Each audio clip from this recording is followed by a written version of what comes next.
everybody, I'm Noreen and welcome to my kitchen. You are getting the aerial view of the pineapple sourdough mother, and that's what we're going to refer to it from now on, is the mother. And Rick is now giving you an aerial view of the beer mother. This beer mother was fed this morning. I'm getting ready to stir them both, but we are on day 6. And while these are probably both sufficient mothers, we're on day 6 of the pineapple starter. We're actually on day 5 of the beer starter. We started the beer starter a day later. I'm just giving this a stir. Remember, you gotta stir it. And I can feel some really thick, I don't want to call it sludge, but that's what it feels like in the bottom of the jar. But there was also a nice layer of hooch in there, and because this was made with beer, I think that the hooch is going to be more prevalent, because really the hooch is the alcohol that can be formed inside of the sourdough. But now we've got a mother, and not in a bad way.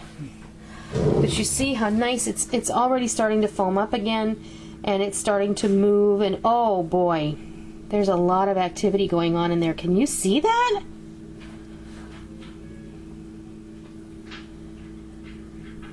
That is a happy, happy sourdough. And I'm just going to put this back over here on my stove. I'm going to feed my pineapple sourdough one more time.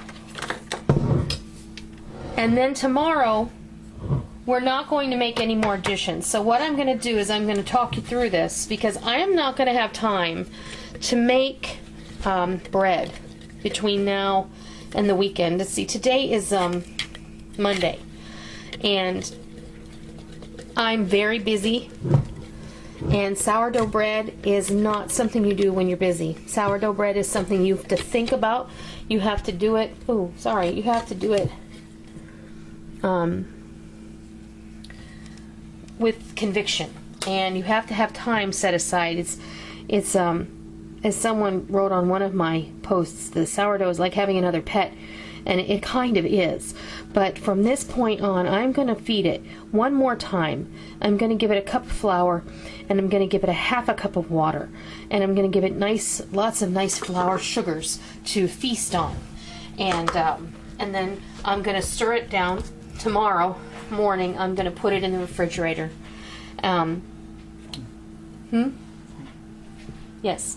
But tomorrow morning I'm going to put this in the fridge, and then I'm going to keep it there. I'm not going to leave the screen lid on it. I'm going to put a regular lid on it. And I'm going to put it in the fridge, and it's going to slow down all that fermentation.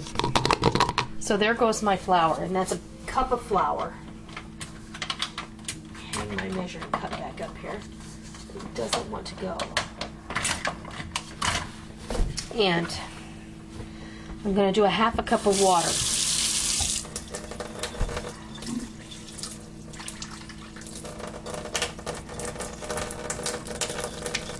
There we go. Now,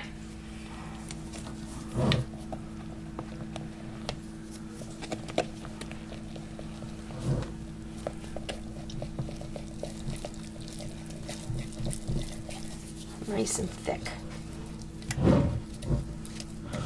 So essentially, we're creating our sourdough batter. And when it comes time to make our dough, we're going to take out of this for our recipe. We're going to create our dough. When you whispered there? No. This is fine. We're going to create our dough, and then after we mix up our dough, we will go ahead and feed the mother again, stir it up, and then put it back in the fridge. Now what will happen on the day that we get ready to bake and make our dough, we will feed this after we take it out of the refrigerator, and we will allow it to sit on the counter or in a warm spot for about an hour, and then we'll come back and we'll use it to make our dough with. But there is our mother. And we're going to put her back on top of the stove. Now remember, I am going to put her in the refrigerator tomorrow morning, day 7.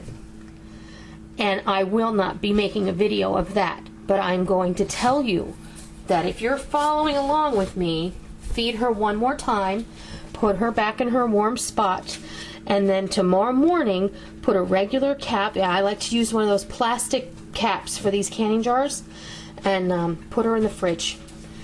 And that will calm it down, and it will make all those active yeasts kind of go to sleep.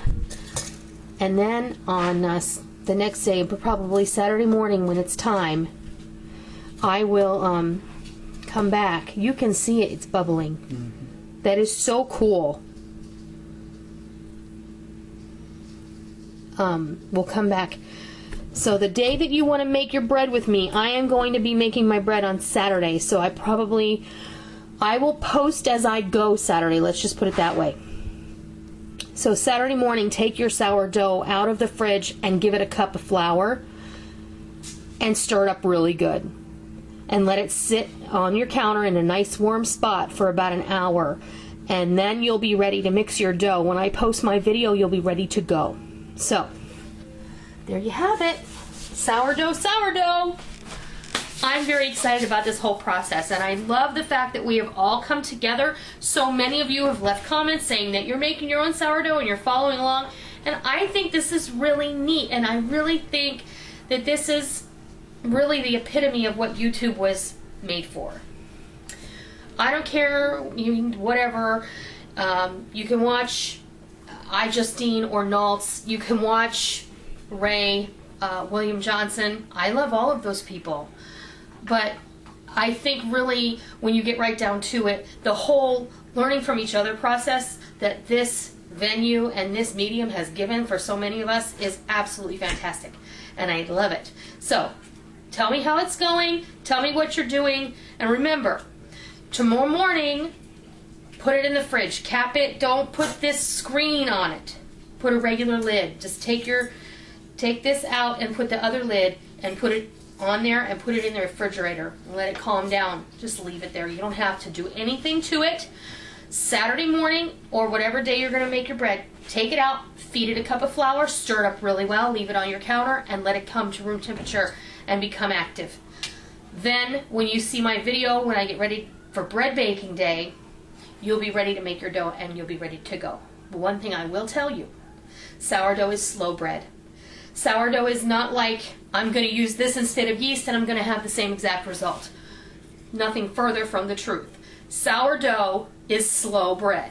Sourdough is bread like our ancestors or our, the colonists or the pioneers used to make bread, because this is how they captured the wild yeast and they used it.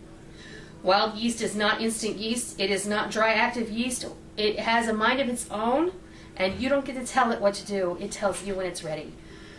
It will take 12 hours to make a loaf of bread. I'm just saying. And if it's a warm condition, it may take you less than that. But when you make your initial dough, that first rise is going to take between 8 and 9 hours.